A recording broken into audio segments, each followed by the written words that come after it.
ఓం భద్రం కర్ణేభిः శృణుయామ దేవాः భద్రం పశ్యేమాక్షభిర్యజత్రాः స్థిరైరంగైస్తుష్టువాదంసస్తనూభిः వ్యసేమ దేవహిतं యదాయుः స్వస్తి న ఇంద్రో వృద్ధశ్రవాः స్వస్తి నః పూషా విశ్వవేదాः స్వస్తి నస్తార్క్ష్యో అరిష్టనేమిः స్వస్తి నో బృహస్పతిర్దధాతు. ఓం శాంతి శాంతి శాంతిః. ఓం నమో భగవతే వాసుదేవాయ నమః. ఉపనిషద్ దర్శనం వచన పఠనం. అథర్వ వేదాంతర్గత ఉపనిషత్తులలో 20వది పరబ్రహ్మోపనిషత్. శ్లోకం. పరబ్రహ్మోపనిషది వేద్యాఖండ సుఖాకృతి పరివ్రాజక హృద్గేయం హరితః త్రైపదం భజే. ఒకనాడు సౌనకుడైన మహాసాలుడు అనేవాడు భగవంతుడు అంగీరసుడు అయిన పిప్పలాదుడిని చేరి ఇలా ప్రశ్నించాడు. మహర్షి, దివ్యమైన బ్రహ్మరూపంలో ఎవరు ప్రతిష్ఠితులై ఉన్నారు?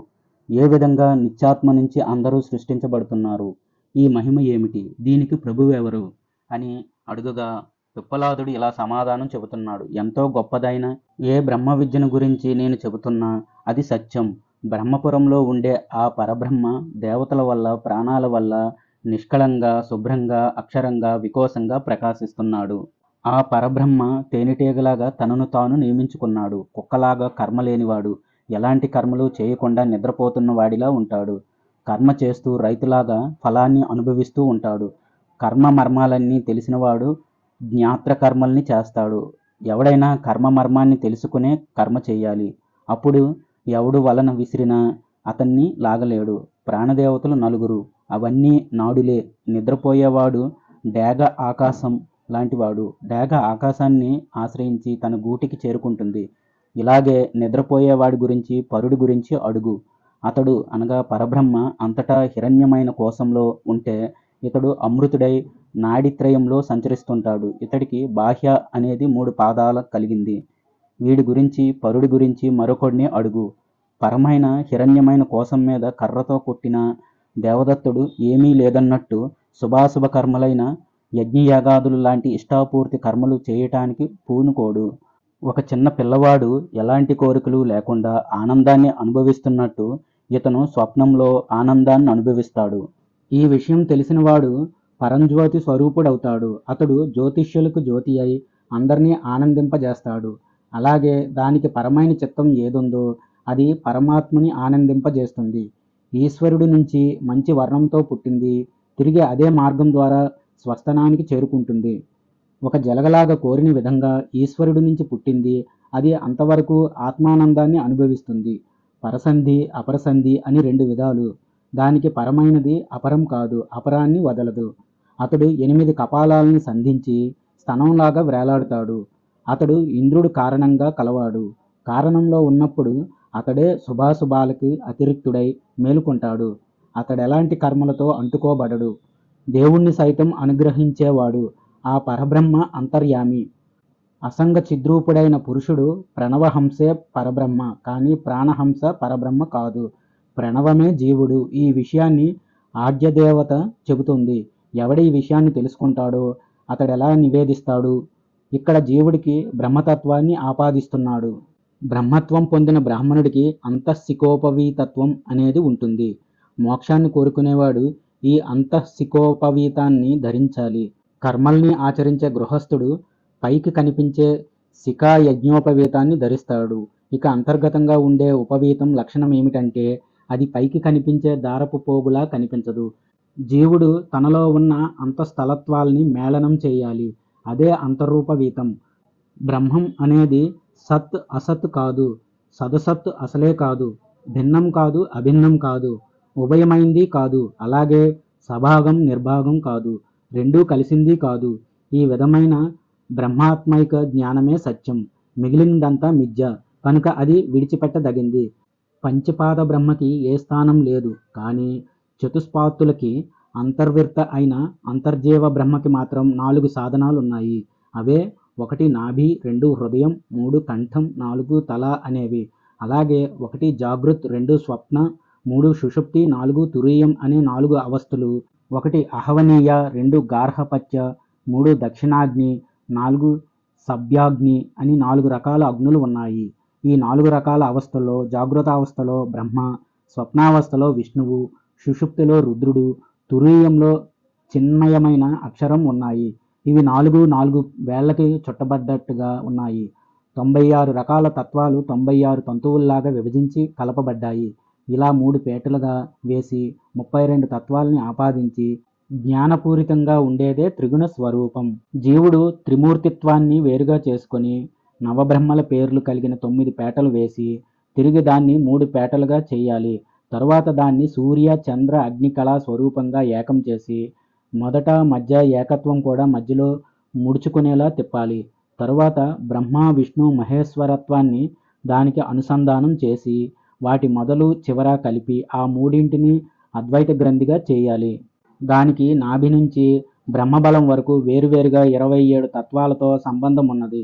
త్రిగుణోపేతమైన త్రిమూర్తి లక్షితమైనది అయిన ఏకత్వాన్ని ఆపాదించాలి.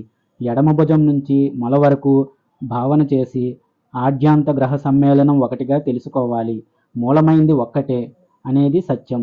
ఈ సత్యం హంస అనే 2 అక్షరాలతో అంతఃసికోపవీతత్వాన్ని నిశ్చయించి అలాగే బ్రాహ్మణత్వం బ్రహ్మధ్యానార్జితం యతిత్వం అలక్షితమైన అంతఃసికోపవీతత్వాన్ని నిశ్చయించాలి. అనగా యజ్ఞోపవేతం అంటే 96 బెత్తుల పొడవున్న 3 పేటల దారాన్ని తిరిగి 3 పేటలుగా వేసి దాన్ని 3 వరుసలతో కలిపి ముడివేస్తారు. ఇలా చేయటం వల్ల అది 27 పేటలతో ఉన్నట్లవుతుంది. పైకి కనిపించే కర్మశిఖ జ్ఞానోపవీతత్వం గృహస్థుడికి, అభాస బ్రాహ్మణత్వానికి కేశ సమూహ శిఖ. ప్రత్యక్షంగా నూలుతో చేసిన ఉపవేతాన్ని 4 పేటలుగా చేసి 24 తత్వాలతో సాధన చేసి తంతుకృత్యాన్ని నిర్వర్తించాలి. నవతత్వాలున్నా ఒక్కటే పరబ్రహ్మ. ఉపవేతంలోని ప్రతి పోగు యోగ్యమైనదే కనుక దానికి బహుమార్గ ప్రవృత్తిని కల్పిస్తున్నారు. బ్రహ్మాది దేవతలకి, దేవర్షులకి, మనుషులకి ముక్తి ఒక్కటే, బ్రహ్మం ఒక్కటే, బ్రాహ్మణత్వం కూడా ఒక్కటే. అయితే వానికి వర్ణాశ్రమాచారాలు మాత్రమే వేరువేరుగా ఉన్నాయి. శిఖ యజ్ఞోపవీత మూలమైన ప్రణవమే అనగా ఓంకారం యతులు మోక్షానికి కారణం అని చెబుతారు. ఇక్కడ హంస అనేది శిఖ అయితే ఓంకారం ఉపవేతం, నాదం అనేది వీటి సంధానం. ధర్మం అంటే ఇదే, వేరే ధర్మం లేదు. అది ఎలాగంటే ప్రణవం నాదం హంస ఈ 3 త్రిబృహత్సూత్ర అనగా ముప్పేట తాడు. ఇది హృదయంలోని చైతన్యంలో ఉంటుంది. బ్రహ్మం 3 విధాలు అని తెలుసుకోవాలి. బ్రహ్మజ్ఞాని అయినవాడు ప్రాపంచికమైన శిఖ యజ్ఞోపవేతాల్ని విడిచిపెట్టాలి. తన శిఖతో సహా వనం అనగా గుండు చేసుకొని బయట ధరించిన జంజాన్ని వదిలిపెట్టాలి. అతడు అక్షరమైన పరబ్రహ్మనే సూత్రంగా ధరించాలి. పునర్జన్మ నివృత్తి కోసం, మోక్షం కోసం అహర్నిశలు స్మరించాలి. సూత్రం అంటే పరమపదం. ఆ సూత్రం గురించి ఎవడు తెలుసుకుంటాడో అతడే ముముక్షువు, భిక్షుకుడు, వేదవేత్త. అతడే విప్రుడు, పంక్తి పావనుడు. దారంలో గుచ్చిన మనుల్లాగా ఎవరిలో ఈ సర్వం గుచ్చబడి ఉందో అలాంటి సూత్రాన్ని యోగవేత్త, విప్రుడు అయిన యతి ధరించాలి. యోగ విజ్ఞానవంతుడైన విప్రుడు బహిస్సూత్రాన్ని వదిలిపెట్టి బ్రహ్మభావమనయమైన సూత్రాన్ని ధరించాలి. ఇలా ధరించిన వాడు ముక్తిని పొందుతాడు. అలాంటి బ్రహ్మ భావన సూత్రాన్ని ధరించటం వల్ల అశుచిత్వం ఉండదు. దానికి ఎంగిలి దోషం లేదు. జ్ఞాన యజ్ఞోపవేతం కలిగిన ఎవరికి అంతర్గత సూత్రం ఉన్నదో, లోకంలో ఎవరు యజ్ఞోపవేత దారులో, సూత్రవేత్తలో వారు జ్ఞానమనే శిఖని కలిగిన వారు, జ్ఞాననిష్ఠులు. జ్ఞాన యజ్ఞోపవేతం ధరించిన వారికి జ్ఞానమే గొప్పది, జ్ఞానమే పవిత్రమైనది అని చెప్పబడింది. అగ్నిశిఖలాగా కేవలం జ్ఞానశిఖ తప్ప మరో శిఖ ఎవడికి లేదో అలాంటి వాడు శిఖి అనగా నిశ్చయమైన శిఖ కలిగిన వాడవుతాడు. అంతేగాని ఇతర కేశాలని ధరించిన వాళ్ళు శిఖాదారులు కారు. లోకంలో ఎవరైతే వైదిక లౌకిక కర్మలు చేయటంలో అధికారం కలిగి ఉంటారో వాళ్ళు బ్రాహ్మణాభాస సూత్రంతో పొట్ట పోసుకుని జీవిస్తున్నారు. అలాంటి వాళ్ళు ప్రతి జన్మలో నిరయం అనే నరకాన్ని పొందుతూనే ఉంటారు.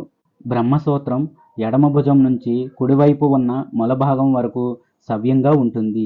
ఇదే విధంగా లోపల కూడా తత్వాలనే దారాలతో కూడి నాభి నుంచి బ్రహ్మరంధ్రం వరకు ప్రమాణమున్న సూత్రాన్ని పండితుడైన వాడు ధరించాలి. అలాంటి వారితో దారాలతో నిర్మించిన సూత్రం క్రియాగంగగా ధరించదగింది. లోకంలో జ్ఞానమయమైన శిఖ, జ్ఞానమయమైన యజ్ఞోపవేతం ఎవడికుంటుందో వాడిలోనే సకల బ్రాహ్మణ్యం ఉంటుంది, అంతేగాని ఇతరులకు ఉండదు. ఈ యజ్ఞోపవేతం అనేది పరమం పరాయణం కూడా. దీన్ని ధరించి ఏ విద్వాంసుడు యజ్ఞోపవీతి అవుతాడో అతడే ముక్తిని పొందుతాడు. లోపల బయట యజ్ఞోపవేతం ఉన్నవాడు సన్యసించటానికి అనర్హుడు. కనుక సన్యాసి అన్ని విధాలుగా మోక్షాపేక్ష కలిగినవాడు కావాలి. అందుకు అతడు బహిస్సూత్రాన్ని వదిలేసి అంతఃసూత్రాన్ని ధరించాలి. బాహ్య ప్రపంచానికి కనిపించే సుఖ యజ్ఞోపవేతాల్ని వదిలిపెట్టి ప్రణవహంస శిఖా యజ్ఞోపవేతాల్ని ధరించి నిత్యం మోక్ష సాధన చేయాలి. ఈ విషయాలన్నిటినీ భగవంతుడైన సౌనకుడు చెప్పాడు.